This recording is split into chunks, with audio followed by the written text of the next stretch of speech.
You ask Tiger to solve. This deals with linear equations with one unknown. The final result is x equals 48.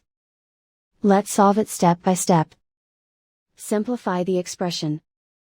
Group the coefficients. Convert the integer into a fraction. Combine the fractions. Combine the numerators. Isolate the x. Multiply both sides by inverse fraction 4/3. Group like terms. Multiply the coefficients. Simplify the fraction. Multiply the fractions. Simplify the arithmetic. And so the final result is x equals 48.